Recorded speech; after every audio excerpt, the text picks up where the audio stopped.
particularly appreciate having a chance to rub shoulders with other individuals, my fellow countrymen and women who are dedicated to certain principles about this nation, things that we've mostly had to dig at on our own. We've had to come to understand on our own because they're not taught anymore, because we're not aware of them any longer.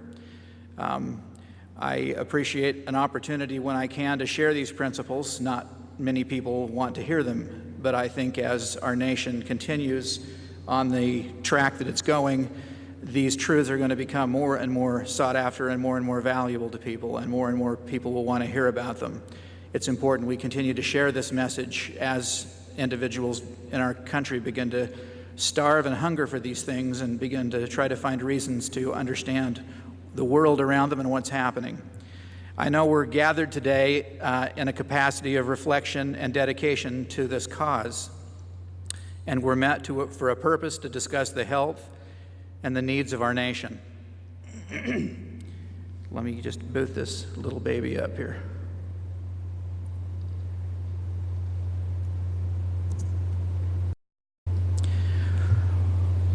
When we started out here, I think we all know that we were British colonies in America. We were not yet a nation. And I've spent the last 13 years studying this time period, its uniqueness, its complexity, how it seemed to answer the deepest, most desperate, and heartfelt plea of the human existence.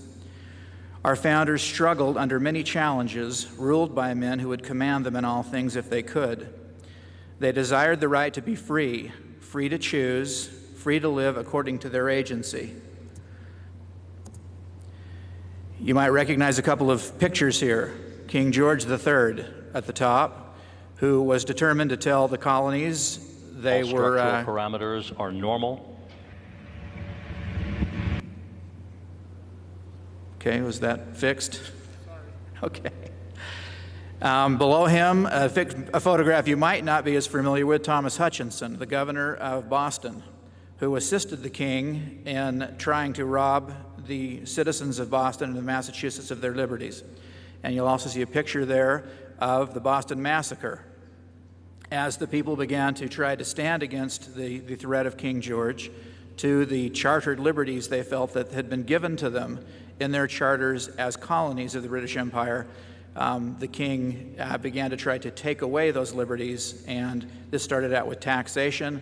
Then it started out with a desire to put other men into office in their colonies who would rule for the king. The judges, the lawyers began to be set up by the king. What I want to speak about mostly today was the influence that I think is one of the most incredible and powerful things that's happened in our world. I believe that history bears out that there is a power, an influence, a source that affects this world for good, if we will unite behind that. And I believe that they've termed that divine providence. I believe that certain men have come up at certain times of history that have done great work for humanity, by the lives that they've lived, by the principles that they sought after and the things that they tried to stand for. And I'm going to talk to you today and tell you two brief stories about two of those men. One of them was George Washington. George Washington had this to say: "The determinations of providence are always wise, often inscrutable, meaning impenetrable and unknown. And though its decrees appear to bear hard upon us at times, are nevertheless meant for gracious purposes. A wise providence no doubt directs life and events for the best of purposes and to bring around the greatest degree of happiness to the greatest number of people." Now, the bottom part of that quote, Washington wrote down in Rules of Civility, which were a bunch of principles he came upon as a very young man. And he was determined to live his life according to principles that spoke to him and made sense to him and that he valued. And as a man of about 18, 19 years old, I believe was his age at the time, he produced that statement. As the king began to squeeze his grip around the colonies, And they began to try to resist this authority that they knew was going to undermine their ability to be free. The taxes were going to rob them of monies, and they knew if they had no representation in their government that the taxes would continue and they would increase until they were hurting the colonies so badly they would no longer be able to function. And we all understand the critical principles of economy and how, in order to be free, we've got to be able to take care of ourselves. We've got to be able to provide for our needs. And once we lose the ability to do so, we no longer can resist or have our freedom. We're going to talk a little bit about that today. So we're going to talk about these two men. First one we're going to talk about is Columbus. And then we're going to talk a little bit about George Washington. All right, I'm going to to save some time, since we're running behind a little bit, I'm going to just skip a couple of things here. All right, Columbus was a man who, at a very young age, had an experience. He had a vision.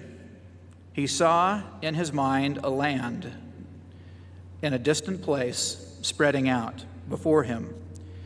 And he felt that this vision that he'd seen was a land that he was meant uniquely to go after, to try to find. And as he grew as he grew up and he began to consider this vision more and more, he began to put it together with certain political things that were going on at his time. Let me jump down here and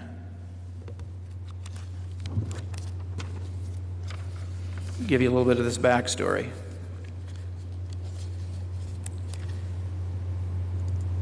Columbus was born in 1451 in the town of Genoa, Italy. His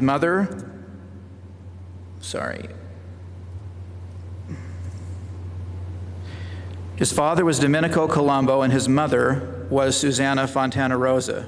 Both were members of the working class and from humble beginnings.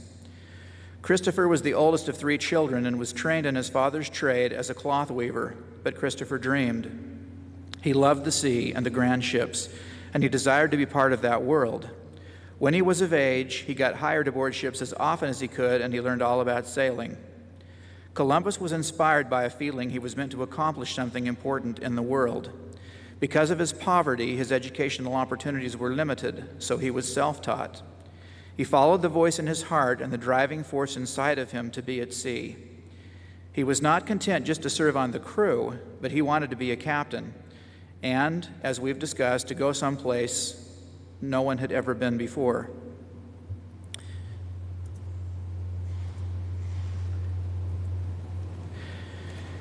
Some of the things that most of us don't know about Columbus was the political implications that were going on in the world at the time he grew up. 2 years after his birth, the Ottoman Empire attacked Constantinople. And let me just jump up here so you can see this picture.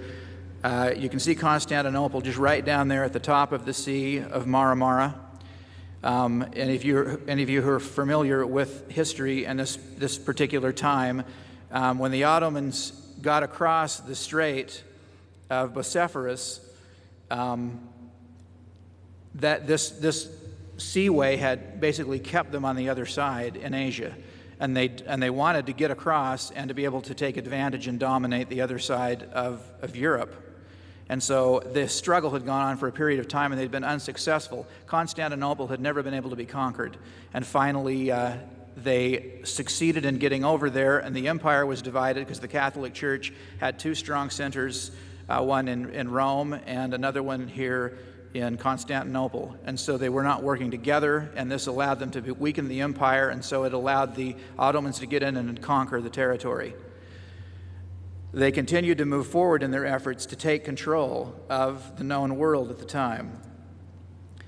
And for about a 110-year period, they continued to move throughout Europe. Now, I haven't got a pointer here, so I can't point to this like I'd like to, but you'll see the territories in 1451 to 1481.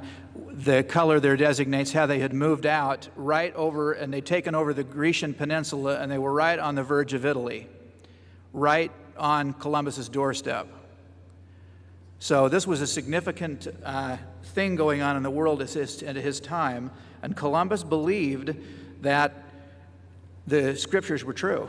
He was a Christian, and he believed that there was going to be a return of Christ to the world, and he looked at these circumstances that were going on at his time. Jerusalem had been conquered also by the Ottomans. They couldn't get there. They couldn't take pilgrimages there any longer. And Columbus believed that the last days were happening in his times, and he believed that something for Christianity needed to be done, and that the end of the world was going to be coming about. And this was all caught up in his dream of discovering the new world. He knew they needed the wealth to hire the military machine to fight against the Ottomans, to retake Jerusalem, so that when Christ returned, it would be in Christian hands. And he believed they needed the money to do this. And he believed that that money would be able to come with a shorter route to India, and the way to be able to trade in the eastern markets, where a great deal of wealth could be obtained by a shorter route. And he believed across the Atlantic that was the shorter route. So all of this was going on in his mind. And History Today, as Carol Delaney in her book about Columbus reveals, all these factors were in his mind as he was preparing to make this voyage. He saw this as a crusade to reclaim the Holy Land and to spread Christianity throughout the world and prepare the world for Christ's return. He was not the conqueror and the one who came to take over the Native Americans and conquer territory in the name of Christianity, but his purposes and intent were pure. So here we are with his desire to want to rebuild the holy city, rebuild the temple, rebuild Jerusalem. Columbus was doing everything he could to learn to be able to be a captain and to learn to be able to take this voyage. He was learning to read the stars.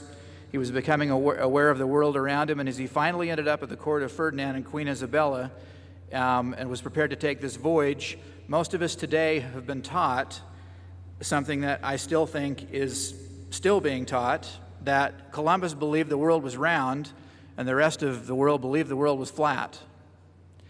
And that was not the truth. That is a fallacy that has gotten into our history and still, I don't think, has been gotten out. Columbus and the rest of the known world knew the world was round at his time, and the argument in the court of the king was not whether the world was flat or round. It was whether it was 12,000 miles around or whether it was 25,000 miles around. And he believed if he sailed about 7,000 miles to the west, he would be in India and be in Asia. And he didn't understand at that time in the calculation that it was much wider than he thought, which that part we do understand. And he thought he was going to hit India, and that's why they were named the Indians when he got here. And so he actually found America, unbeknownst to him. Another critical point was people just couldn't go out and take voyages around the world. That was costly. It was a difficult thing to do. And had Columbus not believed this was India, had he thought there was another continent over here, and told people, I see this continent in my mind between Asia and Europe, and I'd like to be able to sail there, they probably would never have financed his voyage, because there would have been no financial incentive to do so. To some strange, bizarre land no one understood or knew what it was. But because Columbus believed he was sailing to the Orient and to India, to that part of the world, there was a real financial incentive to put together a voyage and finance it and send him here because of the money that could be made from it. So actually, Columbus believing he was going to Asia was a reason for the voyage to be able to get financed in the first place and to be able to happen. So him believing that's where he was going made the voyage actually even possible to be put together and to take place. Even in spite of all these obstacles, though, Columbus still had a problem. This was a crazy man's idea. He was trying to convince different kingdoms to do this, and now he was in Spain trying to convince Ferdinand and Isabella to take on this journey, and the king decided he'd had enough. He gathered all of his wise men together, all the men of his house, as they called it, and they all counseled him not to take this voyage. That Columbus was crazy. The world was wider than he thought, and he shouldn't do it. And Ferdinand decided, okay, well, we're not going to do it. But Queen Isabella felt Columbus was a special man with a special power, and she could not deny or explain away this passion and feeling Columbus had for this journey. But she didn't have the confidence to go it alone, and finally an individual came along who was in the court, and he believed in Columbus, and he came to Isabella and discussed the situation, and he gave her the confidence and courage to go ahead and go forward and back him, and so she herself backed Columbus and financed his voyage. So they sailed to the New World. This was a journey fraught with a lot of difficulties. It was a 2.5-month trip, and as they were coming to the end of the journey, Columbus, by his reckoning, had not arrived. And the other captains of the other ships knew that they should have been there, and they knew he was wrong. And so he was very concerned. He was about to lose control of the whole thing, and the men were just about to bring about a mutiny upon him. And Columbus, being prayerful in this, poured out his heart to God and needed an answer and needed a solution, and finally came to the conclusion that he could only hold on to the situation so much longer, so he made a promise with the captains of the ships and the men that if they would give him 3 more days, if they did not reach India or did not reach the Orient, he would relinquish command. So they agreed to give him 3 more days, and he prayed mightily to God that his journey would not be lost and that he would be able to accomplish this work for God.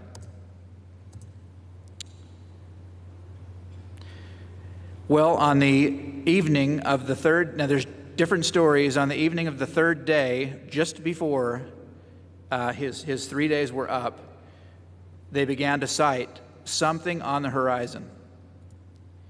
And they all strained their eyes to see, and off in the distance, there was something definitely there. And as they got closer and closer, they realized that it was land, it was shores of a land, of an island, and they saw men walking on the beaches. And Columbus had succeeded, and his journey had come to pass.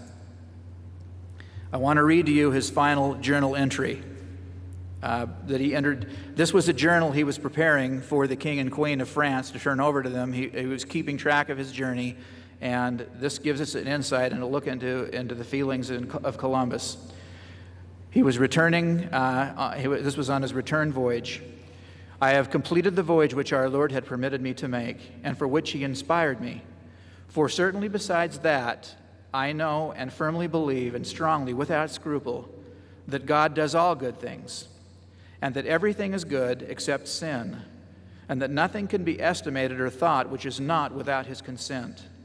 This voyage proves it, to be so as can be learned by the many remarkable miracles which have been shown on this voyage, and for me, with the opposition and against the advice of so many of the principal persons of your house who were all against me, treating this matter as a hoax.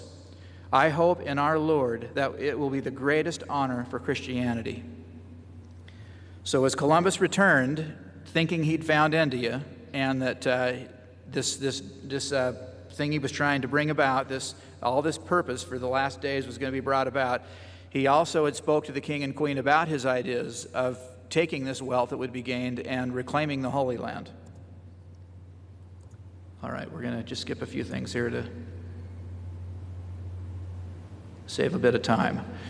Okay, that's the story of Columbus, a man of faith, a man of vision, a man of providence. He didn't know what he'd found, and he didn't know how he was going to be used as a tool for God, but he believed God had inspired him, and he took this journey.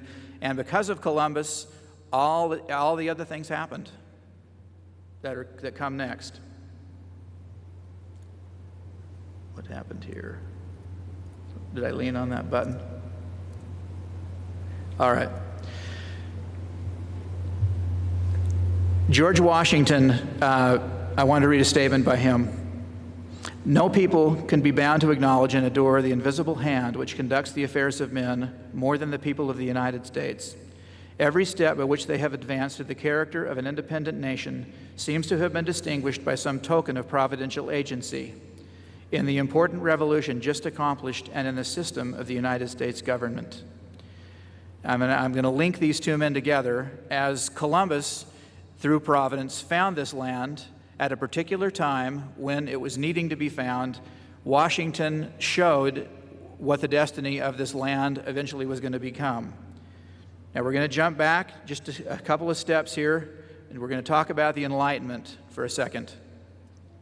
The Enlightenment occurred in Europe between the 15 and the 1700s. And for Columbus's efforts to bear fruit and to have meaning, we needed a change in the population and a change in what his voyage was going to mean. Martin Luther, in 1513,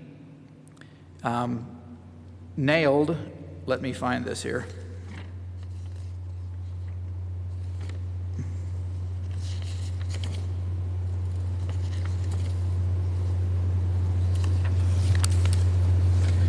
In Germany, on October 31st, 1517, Martin Luther nailed a sheet of paper which became known as the 95 Thesis on the university chapel door. This paper, among other things, laid a challenge to the idea prevalent in the Catholic Church at the time of a sinner paying money to the church in exchange for forgiveness of those sins from God. Luther felt this practice was against biblical teaching and expressed his feelings on the subject by also sending a copy of his thesis to the Archbishop Albert Albrecht of Mainz, hoping to create the opening of a dialogue over several doctrines he believed in error in the church that did not conform to his findings in Holy Scripture. This act began the estrangement of Luther from the church, which ended in his excommunication by Pope Leo X in 1521. Now, what was critical and what this started Luther on a path to do was, at that time, no one read the Bible. In fact, the Bible only existed in Latin and in Greek, and most people couldn't read those languages, and so only a few educated individuals even knew what was in the Bible. So the religion of the times was communicated to the people not through the Bible, but through men who tried to tell them what God wanted them to do. And so people had no idea what God had to say. But Luther, who had become educated and had began to write these things and began to see these issues, realized people need to know that what the church is doing and what God is saying are two different things, and the people need to become aware of this. And he was a pioneer who decided, I need to take the Bible and I need to get it into the words that people today can understand, and that people have this wonderful blessing of the Scriptures in their life. So Luther became an outlaw, and the Catholic Church was hunting him, and because Frederick III of Saxony gave him asylum in Wartburg Castle in Austria, he was able to be protected from the Catholic Church killing him, which is what would have happened. And during the 10 years that he spent there, he started his translation of the Bible into German. Because of this action by Luther, another man at the same time also felt inspired to take up the same quest. That was William Tyndale, who decided that the Bible needed to be made available to people in the English language in his country of Britain so it could also be read. And so he began to secretly and privately pay for a translation of the Bible also to be done, because he knew this was not popular, because the church was the mechanism through which the governments at that time controlled their people. And they didn't need the people arguing and fighting against them, so they didn't want the Bible translated. They didn't want the people reading the Bible, so these men became outlaws. Tyndale finally succeeded, and let me read you his statement here. I would like to cause that the boy that driveth the plow would know more of Scripture than thou a theologian dost. And this was the words he spoke to a clergyman who tried to steer him away from his mission to do this. But he said, when I get done, even a boy that drives the plow is going to know more about God and about the Scriptures than you know right now, because he'll be able to finally read these things and know these truths that have been kept from humanity. Well, Tyndale was eventually hunted down and was executed for his beliefs. But then another thing happened. Another incredible thing, another move of divine providence happened in those times to advance humanity. In 1439, Johann Gutenberg created the first successful printing machine. Now, I thought he was the guy who created the printing press, and he wasn't. He took ideas that had already been out there that hadn't worked very well, and he improved them and made it a successful machine that really could work, and it could allow this to happen. And so because of the efforts of Gutenberg, Tyndale Bibles and Luther Bibles suddenly began to be printed. They were the first things to come off those presses, the Bible, and all of a sudden, this stuff began to be in the hands of the people for the first time, and they began to be able to read the Scriptures for themselves, and that sparked the Enlightenment.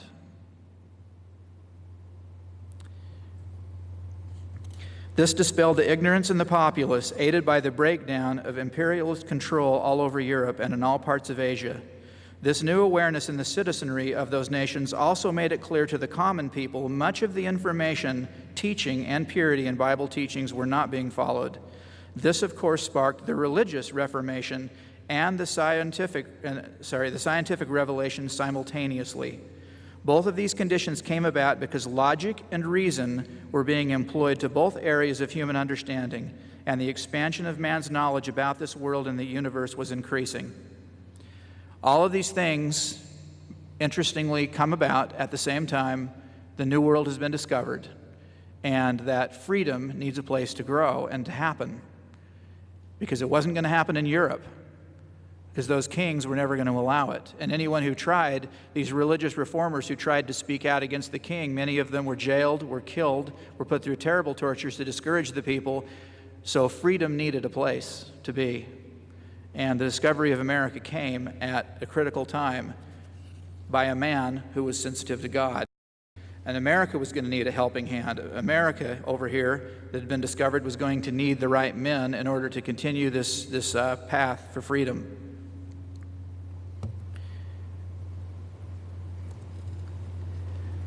I'd like to read you a little bit about Isaac Newton, but we better keep moving. These books that were printed on the Gutenberg press and then other printing presses that began to be invented, and these words that were now being available to the people that had sparked the Enlightenment not only happened in Europe, but they began to come over here to the American colonies on ships as well. And so the people over here began to read. In fact, the literacy in America was extremely high, because the colonists who came here valued their scriptures. They came here for religious freedom. They valued the Word of God, and the Bible was the textbook in America in the early years. People learned to read by it, and all of the colonies that ended up coming here, or should I say almost all of them, came here for religious reasons, seeking religious freedom. And so they taught their children to read. The children were literate, and they understood and could read, and so it produced a unique phenomenon over here, and that began to become a challenge to the king in Britain.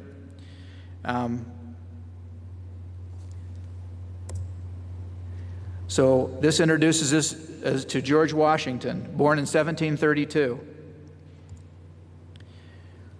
George Washington was born at Bridges Creek, Westmoreland County, Virginia, on February 22, 1732. His father was Augustine Washington and his mother Mary Ball. He lived in the country in an isolated area of land between the Potomac and the Rappahannock rivers, where they had few neighbors, and George would have had little exposure to anyone but his own family during his earliest years. They lived on a 2,500-acre farm called Epswasson, later to be changed to Mount Vernon. Later, Augustine purchased an additional 260 acres on Rappahannock called Ferry Farm, and at the age of 7, George's family moved there to a new home. And across the river was the town of Fredericksburg, and this was George's first exposure to a bustling town. George Washington was a little country kid who hardly even knew what civilization was till about the age of 7, and Fredericksburg was not a giant community either. He was kind of a little nobody living out in the frontier. At the age of 11, George's father unexpectedly died at the age of 49 and left the family without a father. And this dramatically changed the course of George's life.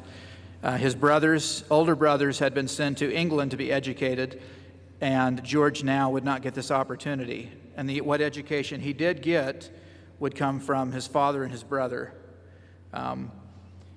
George's mother also was his father's second wife, and George was the oldest of her children. And so George's older brothers were his half-brothers, and he was very close to those. And George loved his mother. He said, "My reverend mother, by whose maternal hand I was led from childhood." George had to kind of take up the responsibility of having to be the man of the home. His two other brothers had moved on, had their own lives. George was the oldest child. He loved his brother Lawrence. He spent a lot of time with him, and through his brother Lawrence, it is assumed, we don't know for sure, but it is assumed most of George's education, formal education, came from his brother, and earlier from his father who had taught him.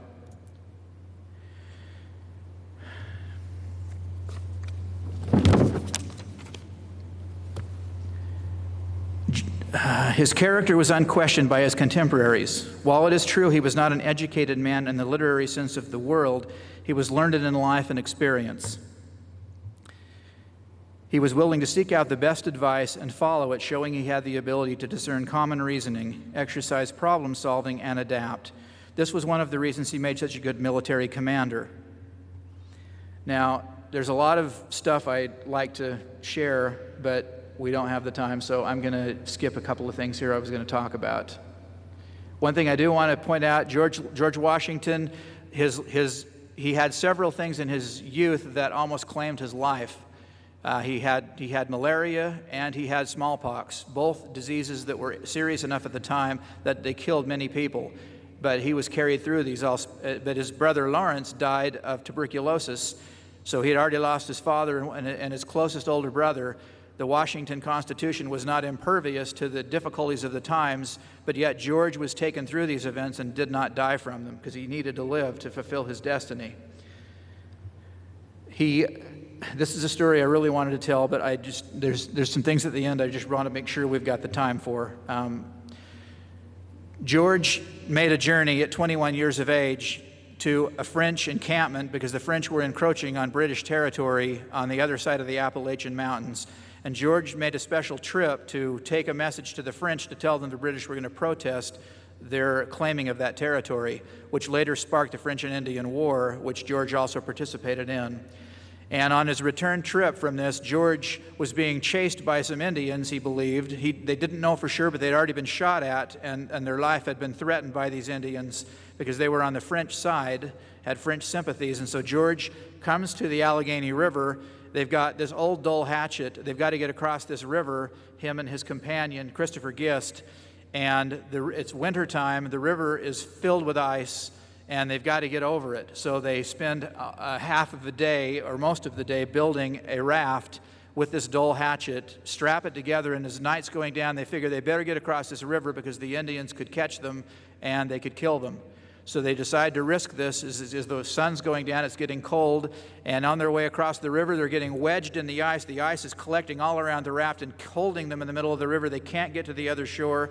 And George puts out his pole ahead to try to let the raft slam into it. He tries to poise it instead. So as the raft hits it, he hopes it will knock the ice loose and free the ice so they can try to get to the shore. But instead what happens is it throws him overboard into the freezing cold water.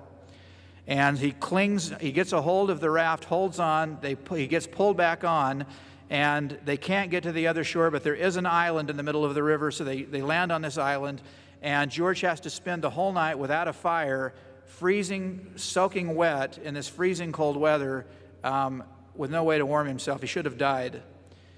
In fact, it was so cold that night that the river froze over, and the next morning they walked across the rest of the way on the ice. That's how cold it was, but George somehow survived that in wet clothing. A year or two later, Braddock arrived to try to challenge the French in those territories. George is part of the expedition, but Braddock won't listen to a thing George says. He tries to warn him, look, fighting in Europe is different than fighting in America. The French are going to use tactics that you're not prepared for. You can't just march out in the open. Braddock won't listen to a thing he says. He's been trained in the best universities. He knows exactly what's going on, so don't listen. They end up ambushed by the French and Indians in a clearing, which this depicts here. Washington is kind of there by the horse, springing up in the middle, where Braddock finally gets shot, and about 2/3 of the British army is destroyed there by about 1/3 of the numbers of the French, but because they're out in the open and Braddock won't let them take cover, they just keep shooting them down from behind rocks and trees until they've about annihilated. And once Braddock gets shot, Washington takes over and he retreats them out of there. And by the time the battle is over, Washington takes off his jacket and his hat and he shakes them, and the bullet fragments just fall out of his clothing. He was shot at so many times, but he never was hit. All right, bringing these two men again together. God had a work for mankind. A free nation was key to his plan. God does all good things, as Columbus said, and that everything is good except sin, and that nothing can be estimated or thought which is not with his consent. This voyage proves it by the many remarkable miracles which have been shown on this voyage for me. Washington, a wise providence no doubt directs life and events for the best of purposes to bring around the greatest degree of happiness to the greatest number of people. They both believed God was manipulating things behind the scenes, and that if you could take history and spread it out and look at the events that were occurring down through time, it proved there was a benefactor behind the scenes helping humanity, trying to lead them into things, and that is how we're going to end up our discussion today. America brought about these documents, the Declaration of Independence. We've talked a little bit about that today. The Constitution, the Bill of Rights, each of them serving a critical purpose to America, all different, all with a different purpose. We can't go into it now, but I want to get into these three things: life, liberty, and in our Declaration it says happiness. I want to replace happiness with property. Jefferson had a specific reason for using happiness at the time, because slaves were property, and he didn't want slaves to be considered property and held as slaves, so he used the term happiness. But the term they'd been using prior to that was property, because these three things every individual has got to have control over in their life to be free. If you don't have all three of those, you can't be free. Blackstone enlightens us on this from England. These are the ideas the founders were reading, and this is how they created these governing documents. This is where these things come from. Man, considered as a creature, must necessarily be subject to the laws of his Creator, for he is an entirely dependent being, and consequently, as man depends absolutely upon his Maker for everything, it is necessary that he should in all points conform to his Maker's will. This will of his Maker is called the law of nature, for as God, when he created matter and endued it with the principle of mobility, established certain rules of perpetual direction of that motion, so when he created man and endued him with free will to conduct himself in all parts of his life, he laid down certain immutable laws of human nature. These are the eternal immutable laws of good and evil. They could see the reason. Remember I said the Enlightenment came forward because they mixed reason and evidences they were finding together, human reason and evidences. And the beauty of these ideas is that if you're willing to give them a chance and look at them, you see the reasonableness of these ideas. They have common sense in them.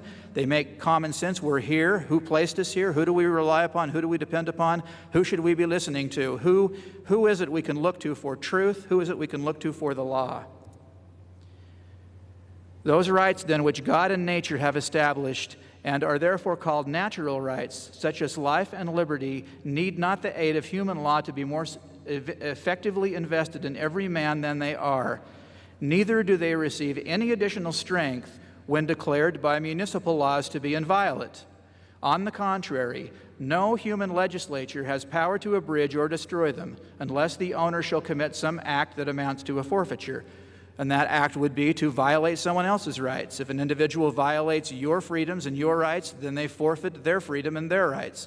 But as long as they're respecting your rights and allowing you your freedoms, and we respect theirs, then all of us have the right to these things.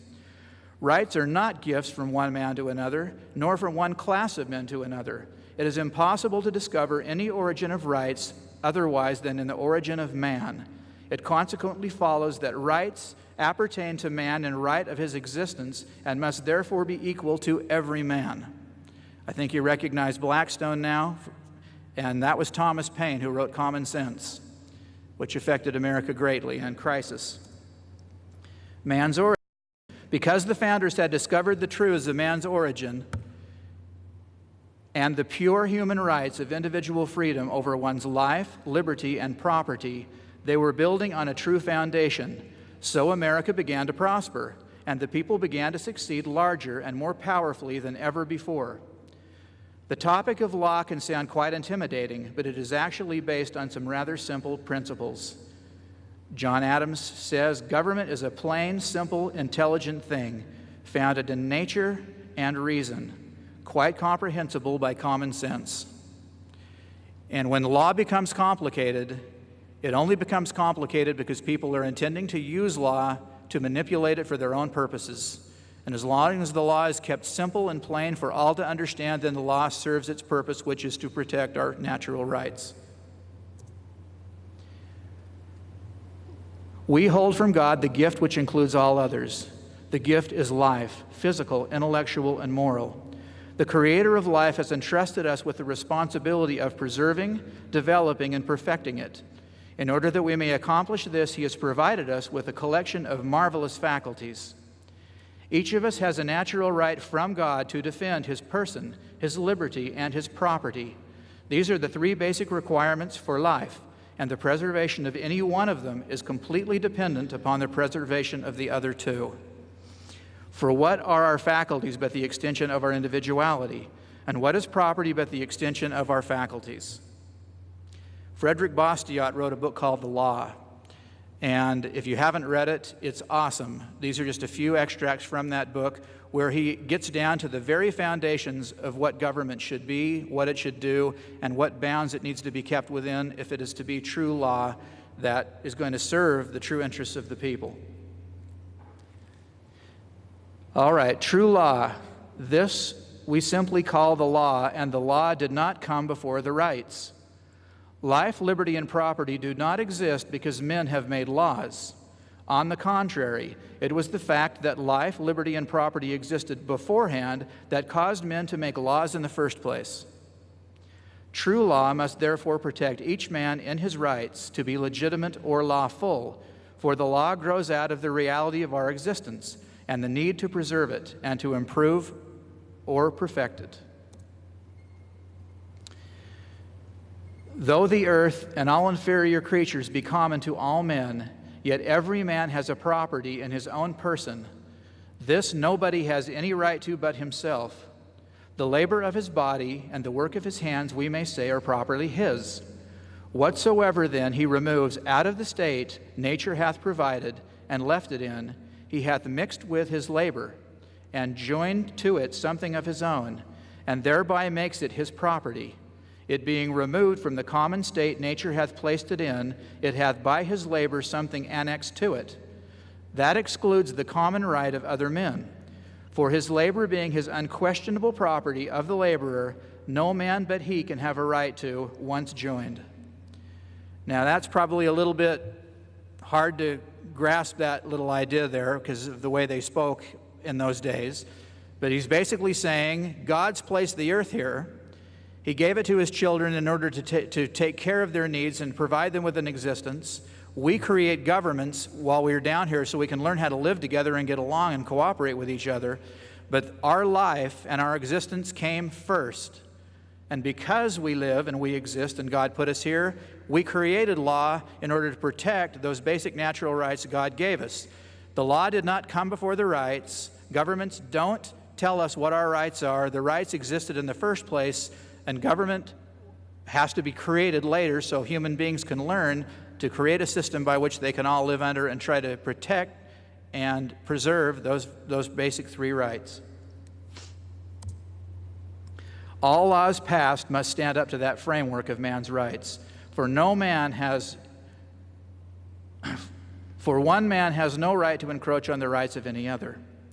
All government branches, agencies, departments, bureaus must follow and remain within the limits and boundaries of legitimate government. The limits on governmental power.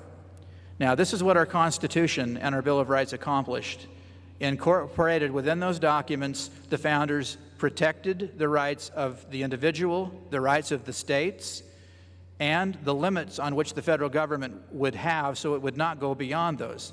And then the Bill of Rights, which came later after it, spelled out specific things that they wanted to be certain the government knew it was to leave its hands off of and not touch. Because they feared if they didn't spell it out and they didn't say exactly what the government was not going to do, that it would do it. And if you read your Bill of Rights today, and you look at our government and the laws that it makes, you will find all of those rights have been altered, changed, and are under attack because government has eventually grown beyond its bounds. It's gone way beyond what it was supposed to do, and it's violating all of those rights they tried to protect in the Bill of Rights. So how do we get our laws and our natural rights to cooperate together so that the law does not trample on natural rights? There are three phases of our existence that must be recognized, which make up our natural rights. The first law of existence is this: we have been given life and the responsibility for preserving it. But for that to be possible, all things that pertain to that life must be within our control to do so. What is government trying to take control of today? Our water, our land, our natural resources, everything we need to sustain our lives and make our communities run, government is trying to get control of. Because it knows if it holds the control of all those things, it holds control over us. Because if we can't eat and we can't produce food and we can't work and we don't have the means to take care of ourselves and we have to go to government to get it, we are no longer free. Life, faculties, production, in other words, individuality, liberty, property, this is man. And in spite of the cunning and artful political leaders, these three gifts from God precede all human legislation and are superior to it.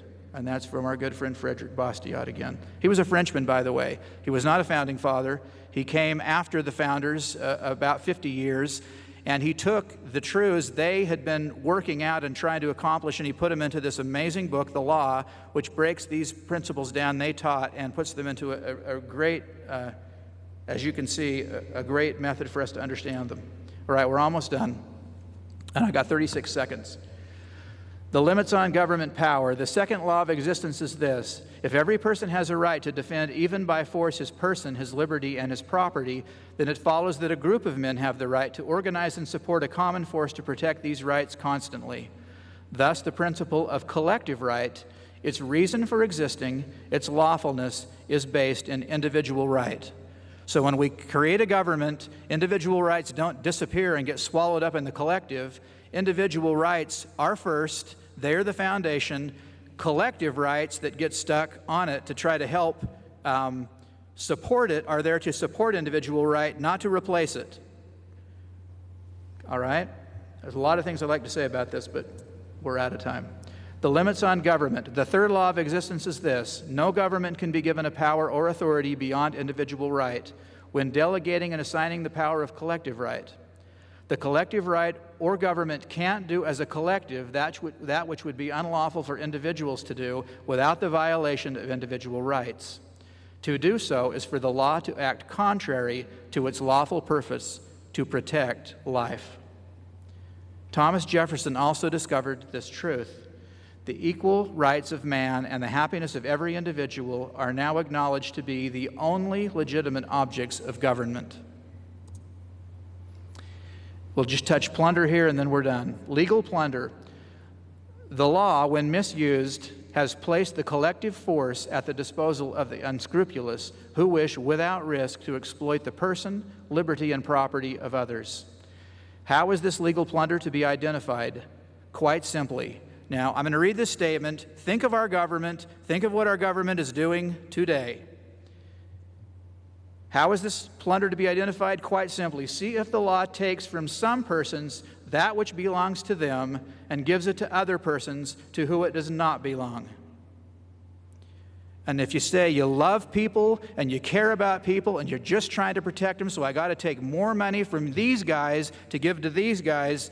No, God has a way that charity is to be carried out. God has a way that we help our fellow man, not government. Government is not the charity, because when government gets this power, it always misuses it, and the founders knew it, and they never gave government this power, only under emergencies when we were at war. Then they had the taxing power to step forward. Otherwise, they could only tell the states, we need some money. You guys need to raise it from your citizenry, and they figured out a way that they would come up with money that the government had to have. But your income tax today is a violation of the Constitution and all the other taxes that you're paying. There was a way it was to be done. See if the law benefits one citizen at the expense of another by doing what that citizen himself cannot do without committing a crime.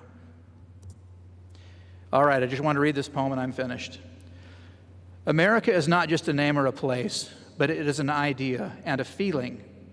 When I hear the word America connected with the Founding Fathers and their faith, it possesses a spiritual quality. When I read the words of the Declaration of Independence and the inalienable rights of all men, America takes on a sacred quality. And when I hear it used in connection with those who sacrificed, suffered, and died to win our freedoms, the name America takes on an emotional quality. When I discovered the many connections with the divine providence that were involved in its founding, America leaves me in awe. May we ever live worthy of her and her blessings, and to endeavor to understand her and defend her with our voice, our vote, and if need be, our life, so we never lose our precious America. Thank you.